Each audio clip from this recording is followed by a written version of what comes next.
Allons-y avec la section 1.5. Dans cette section-ci, on fait les derniers préparatifs avant de commencer à travailler avec des vraies probabilités.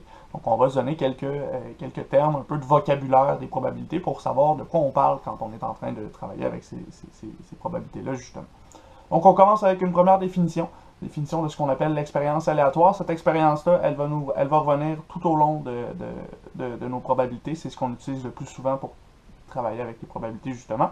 Et cette expérience-là, c'est une expérience qui est particulière. Pourquoi? Parce qu'elle peut être répétée sans arrêt. On pourrait répéter la même manipulation sans arrêt. On est capable de faire ça une infinité de fois. Et dans ce cas-ci, lorsqu'on fait notre expérience, on sait déjà quels sont les résultats possibles. On connaît tous les résultats qui pourraient se produire lorsqu'on fait notre expérience, mais on est incapable de prédire lequel de ces résultats-là va se produire lorsqu'on va faire notre expérience.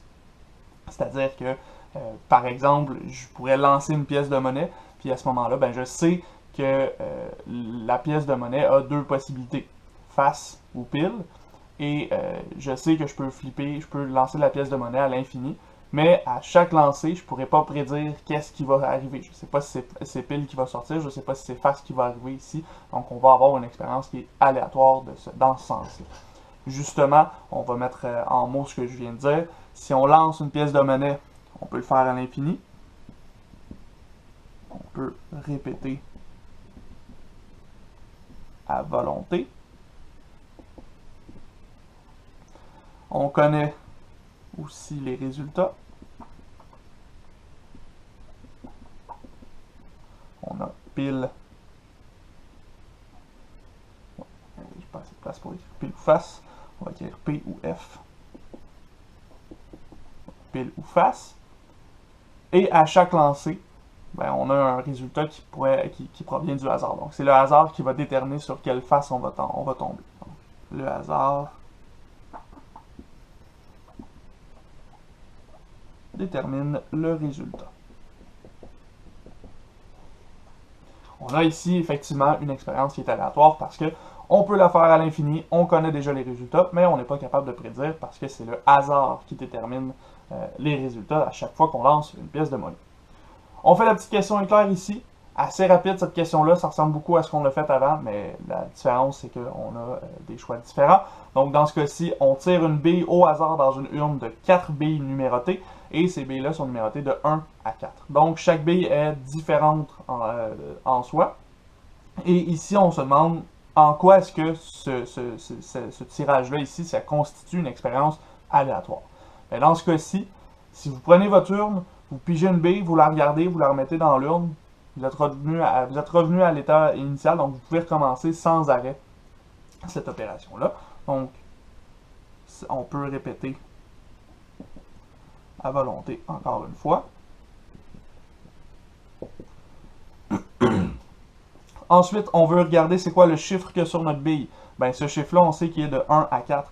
Donc, on connaît les résultats. On a 1, 2, 3, 4 comme résultat. Il n'y a aucun autre choix possible. Hein. On n'a pas de bille qui était identifiée 8 là-dedans, donc on n'aura pas de surprise. On a 1, 2, 3 ou 4.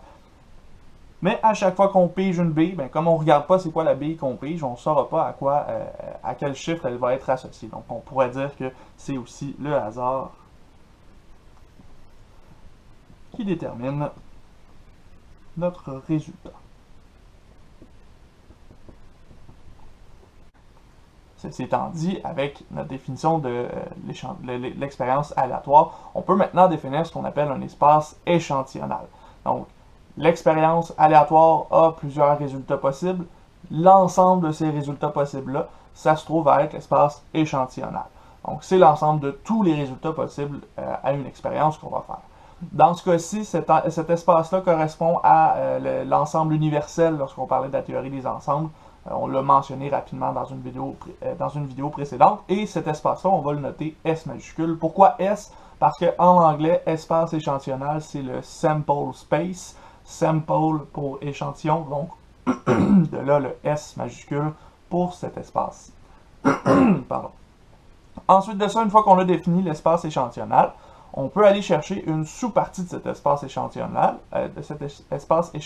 là, et cette sous-partie-là, on va l'appeler événement. Donc en statistique ou en probabilité, lorsqu'on parle d'un événement, on parle d'un sous-ensemble de notre espace échantillonnal, donc un résultat possible parmi les résultats possibles.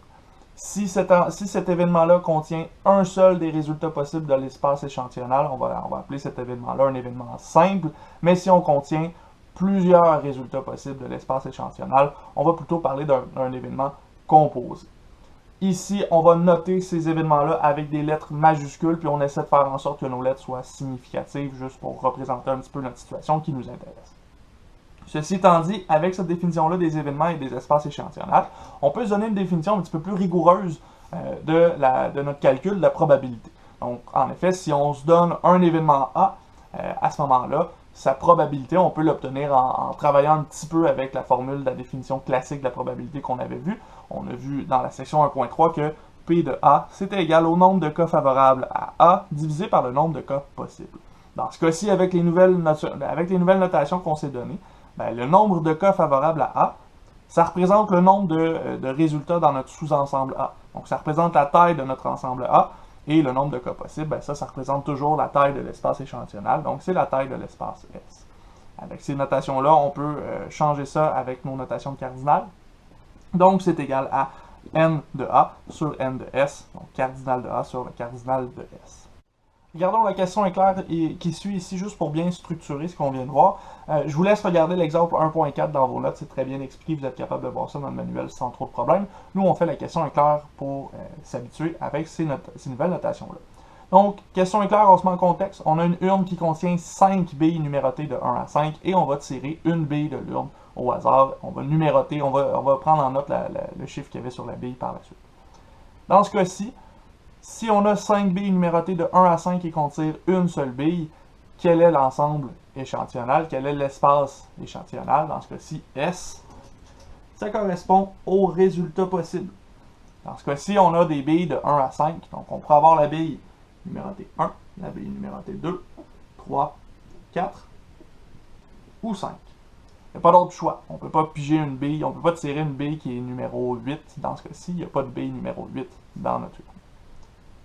Ceci étant dit, avec cette extension-là de notre espace échantillonnal, on est capable de déterminer combien est-ce qu'il y a de résultats possibles. Donc, n de S, dans ce cas-ci, correspond à combien? Bien, on a 5 résultats possibles.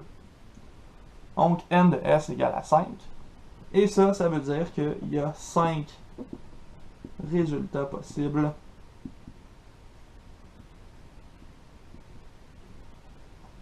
à notre expérience aléatoire.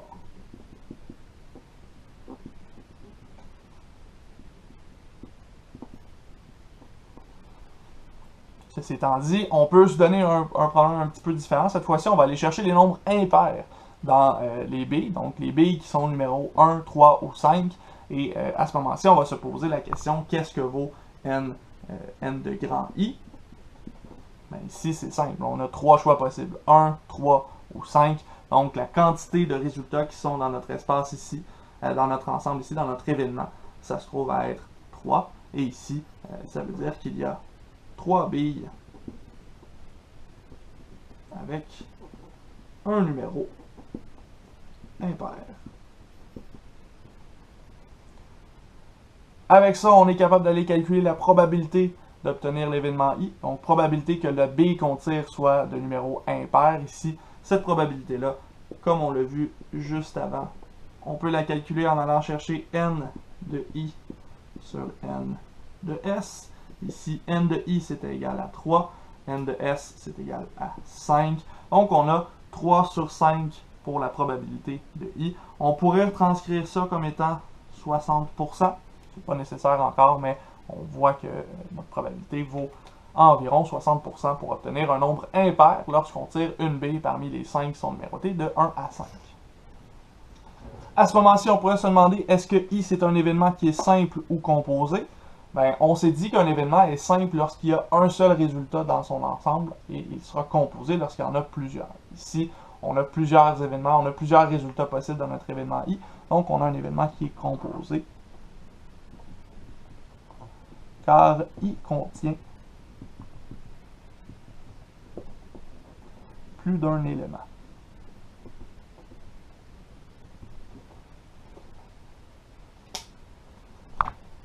On se met dans un autre contexte cette fois-ci. On va aller chercher l'événement Q qui est tiré la bille 4.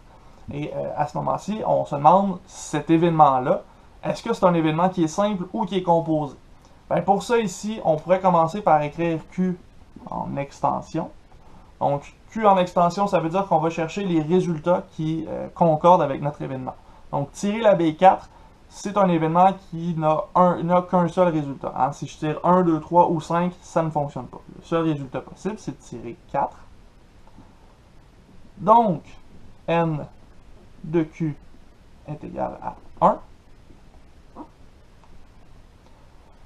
Et à ce moment-là, comme N de Q est égal à 1, ça veut dire que l'ensemble Q contient un seul résultat, donc il est simple ici, car Q contient un seul élément. Finalement, on pourrait calculer la probabilité que Q se produise, donc ici, P de Q. Comme on l'a fait pour P de I, ce sera N de Q divisé par N de S. Donc N de Q, c'est égal à 1. N de S, c'est égal à 5. Donc on a ici un beau gros 20% pour cet événement-ci. Donc on est capable d'aller chercher des informations, des probabilités sur la situation qu'on avait ici à partir de nos billes. Regardons ensemble maintenant l'exemple 1.5. Cet exemple-là, il est un petit peu plus intéressant. Pourquoi? Parce que un seul événement contient deux expériences aléatoires distinctes dans ce cas-ci. En effet, on lance deux pièces de monnaie, un 10 sous et un 5 sous, et on va aller vérifier sur quelle face chacune de ces pièces-là atterrit. On commence par le 10 cents et ensuite par le 5 cents. Donc on va aller voir est-ce que c'est pile ou face pour la première, est-ce que c'est pile ou face pour la deuxième. Ici, on va construire l'espace échantillonnal. On va construire S en allant vérifier quelles sont les possibilités de nos deux pièces. Ben, on aurait la première possibilité qui serait que la première pièce 10 sous tombe sur la face pile et que la deuxième tombe sur la face pile aussi. Donc on a la possibilité PP. Ensuite, on aurait la possibilité que la première face soit pile et que la deuxième soit face. Donc PF pour celle-ci. On pourrait aussi avoir la face pour le 10 sous et pile pour le 5 sous, donc l'inverse de celle qu'on vient de faire. Et finalement, on pourrait avoir face et face. Et là, on obtient 4 résultats différents qui sont 4 couples de données, 4 couples de résultats de nos expériences aléatoires individuelles qu'on fait dans cette expérience-là au total. Avec ça ici, on a tout ce qu'il nous faut pour aller calculer la cardinalité ou le cardinal de S, le nombre de choix possibles. On a 4 couples, donc on a 4 résultats possibles pour ce problème-ci. Avec ça, ici, on pourrait s'intéresser à un événement particulier. On pourrait aller chercher l'événement B qui serait que au moins une des faces de nos deux pièces soit face. Donc, au moins une face. On va l'inscrire comme ça ici. Et à ce moment-ci, on va voir quels sont les résultats qui nous donnent l'événement B ici. On va obtenir que B est égal à le deuxième résultat pile et face. Donc le 10 sous est sur pile, le 5 sous est sur face. On pourrait avoir que le 10 sous est sur face, le 5 sous est sur pile. Et finalement, on pourrait avoir que les deux sont sur face en même temps. Donc on a 3 événements ici qui nous rapportent un résultat où on a au moins une face dans nos deux pièces de monnaie. À ce moment-là, N de B se trouve assez facilement, c'est 3. Et on peut calculer la probabilité de B comme étant 3 sur 4. Donc N de B sur N de S. Et ça, c'est environ 75, pas environ, c'est exactement 75% pour cette probabilité-ci. Donc on est capable de représenter toutes sortes de situations. Pourquoi est-ce qu'on voulait faire cet exemple-là en particulier? Parce que dans ce cas-ci, on a des couples de données. c'est important de comprendre que les résultats d'une expérience aléatoire, c'est pas nécessairement un chiffre. Ça pourrait être deux valeurs, ça pourrait être trois résultats indépendants les uns des autres. Donc, on pourrait avoir toutes sortes de situations qui se présentent dans notre espace échantillonnal. Ceci étant dit, on va s'intéresser maintenant à la définition suivante. On va parler ici du diagramme en arbre, ou qu'on appelle aussi le diagramme de l'arbre de probabilité. Cet arbre-là, c'est un schéma qui va illustrer tous les chemins que peuvent prendre notre expérience aléatoire. Donc, toutes les possibilités qui pourraient résulter de notre expérience. On va ici finalement construire une représentation visuelle de notre espace échantillonnal et on va pouvoir aller chercher nos probabilités assez facilement dans ce cas-ci. Donc, regardons ça ici, on se donne un exemple avec notre exemple 1.5 qu'on vient de faire. Et ici, cet exemple-là, ce qu'on va faire, c'est construire les chemins possibles. Donc, imaginez qu'on est au point initial ici et qu'on commence par lancer la pièce de monnaie du 10 sous. Dans ce cas-ci, la pièce de monnaie du 10 sous a deux possibilités. On peut obtenir pile ou on peut obtenir face. Donc, on a deux branches qui se sont formées. Par la suite, on va aller chercher le 5 sous. Donc, on va lancer la deuxième pièce de monnaie. Et cette pièce de monnaie-là, encore une fois, deux possibilités, pile ou face. Peu importe ce qui est arrivé avec le 10 sous, pile ou face aussi en dessous. Et là, à ce moment-là, chacune de nos branches se sépare en deux autres branches. Et ce qui va nous intéresser avec cet arbre de probabilité-là, c'est qu'on va pouvoir retracer le résultat qu'on vient d'obtenir avec le chemin qu'on a tracé. Donc, par exemple, la première branche, on a le chemin P suivi de P. Ça nous donne le résultat PP, qui représente le premier résultat qu'on avait dans notre espace échantillonnal. Si on suit la deuxième branche après notre premier P, ben on a PF. On a le deuxième résultat de notre espace échantillonnal. Ensuite, si on allait dans la branche F de notre 10 sous et qu'on allait dans la branche P de notre 5 sous, on obtient FP et finalement FF pour la dernière possibilité. Et là, à ce moment-ci, notre dernière colonne des résultats, ça représente S. On a tous les résultats possibles de notre espace échantillonnal. Et on est capable de calculer nos probabilités avec ça. On peut aller voir combien est-ce qu'on a de résultats qui correspondent au nombre de résultats total et on peut aller chercher les résultats de chacun de nos événements qui nous intéressent. Il y a certaines situations dans lesquelles on va indiquer des probabilités sur notre arbre. Donc, par exemple, si je voulais voir quelle est la probabilité d'obtenir pile ou face avec mon 10 cents, ben mon 10 sous, il devrait être équilibré. Je devrais avoir autant de chances d'obtenir pile que face. Dans ce cas-ci, comme on a deux événements, on a une demi pour pile, une demi pour face. Ensuite, on a aussi une demi pour pile, une demi pour face pour le 5 sous. Et à ce moment-là, ben, on peut aller chercher pour la branche P et P, on a une demi et une demi. Donc, une demi fois une demi qui nous donne un quart ici et un quart ici. Ça nous donne effectivement les probabilités de chacun de nos résultats. Mais ça, c'est pas expliqué dans votre manuel, on va le revoir plus tard. Mais sachez que notre arbre de probabilité, il va nous permettre d'aller calculer des probabilités très rapidement lorsqu'on va vouloir travailler avec des situations plus ou moins complexes.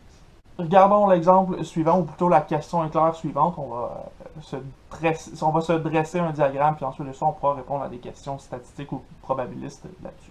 Donc, notre situation, c'est la suivante. On va tirer une bille dans une urne qui contient 4 billes numérotées de 1 à 4. Et à la suite de ça, on va lancer une pièce de monnaie qui peut être pile ou face. On va prendre en note ces résultats-là, donc le chiffre puis le résultat sur notre pièce de monnaie, et on va voir quelles sont les probabilités de certaines situations là-dessus. Pour commencer, on va se dresser un diagramme de la situation, on va aller voir qu'est-ce qui peut se passer. Donc, on part au point initial, et on tire notre bille. Donc, notre bille, elle peut être 1, 2, 3 ou 4. Donc, on a 4 branches dès le départ.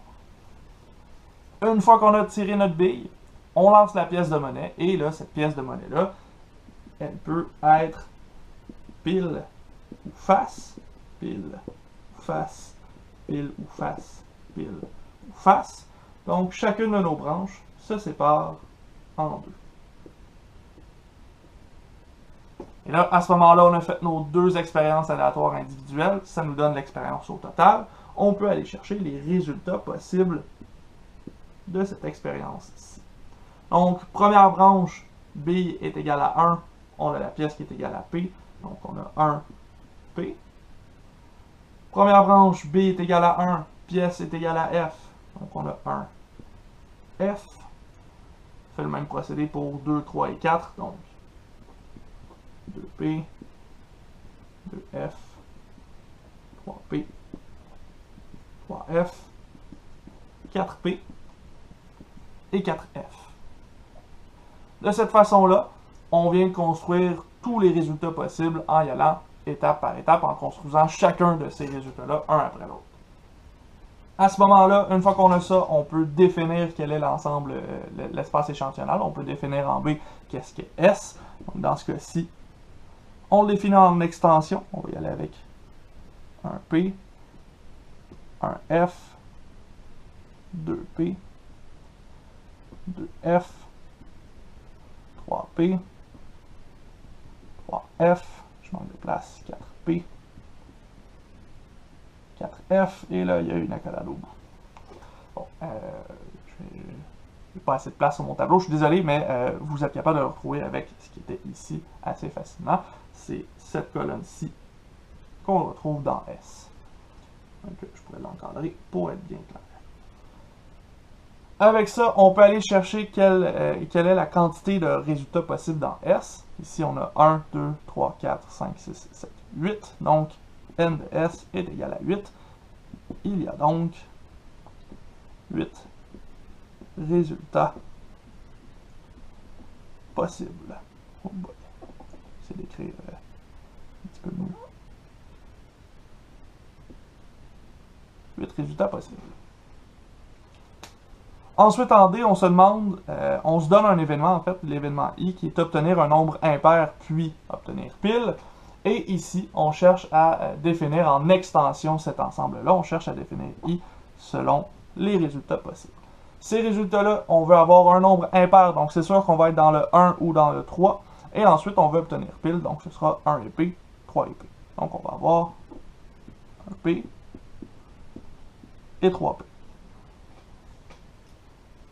Avec ça, on peut calculer n de I, qui est égal à 2. Il y a 2 résultats seulement. Et ici, on a 2 résultats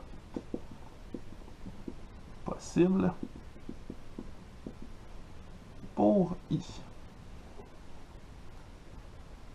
Et comme on a ces informations-là, maintenant, on peut aller chercher la probabilité de l'événement I. Ici, probabilité de I, c'est toujours égal à n de I divisé par n de S. N de I, on vient de calculer C2. N de S, on l'a calculé avant, c'était 8. Donc ça, c'est égal à 1 quart, qui est égal à 25%. Donc, une fois sur 4, lorsqu'on va faire cette expérience-là, on va obtenir l'événement I qu'on vient d'identifier. Dernière chose qu'on fait maintenant dans la section 1.5, comme on vient de définir plein de particularités de la probabilité avec des ensembles, on aimerait ça réécrire tout ce qu'on a dit avec la notation des ensembles. Donc, voir ce qu'on s'est dit, qu'est-ce que ça représente lorsqu'on parle d'ensemble au point de vue mathématique. Et ça va nous donner 4 nouvelles définitions super intéressantes. Donc, on regarde ça ensemble. On va aller voir, premièrement, dans la colonne énoncé symbolique et ensuite de ça, l'énoncé relatif aux événements. Vous avez ce tableau-là dans vos notes, même que vous avez une colonne supplémentaire dans le milieu. Moi, je l'ai enlevé étant donné que c'est superflu pour ce qu'on se dit aujourd'hui. Mais dans ce cas-ci, on va y aller avec chacun des énoncés symboliques, puis on va voir qu'est-ce que ça veut dire pour les événements de notre point de vue. Donc, on y va avec l'énoncé symbolique A inter B. C'est ce qu'on avait vu avec les ensembles, c'est l'opération intersection entre deux ensembles. Ben, ça veut dire, au point de vue des événements, que nos événements A et B vont se produire en même temps. On va avoir A et B qui vont se produire dans une situation statistique, dans une situation de probabilité. Ensuite de ça, si on a A union B, on a A ou B qui vont se produire. Donc, on a soit l'événement A qui se produit, soit c'est l'événement B qui se produit. On peut avoir les deux en même temps. Ça se pourrait si les deux ont des caractéristiques qui pourraient les faire se produire en même temps. Ensuite, on pourrait avoir la différence. Donc, si on avait A sans B, ben ici, ça se dit. Hein, ça le dit. Si A est sans B, ça veut dire que A se produit sans que B se produise. Donc, c'est ce qu'on obtient dans l'événement. Dans l'énoncé relatif aux événements, on va voir que notre événement A va se produire, mais que l'événement B ne se produira pas dans ce cas-ci. Par la suite, on a l'espace échantillonnal. Notre S, ici, ça correspond à l'ensemble universel dans nos ensembles, mais ça ici, ça représente surtout en probabilité un événement qui est certain. C'est certain qu'il y a quelque chose dans notre événement, dans notre espace échantillonnal qui va se produire à la suite d'une expérience aléatoire parce que tous les résultats possibles font partie de S. On a ici ce qu'on appelle un événement qui est certain.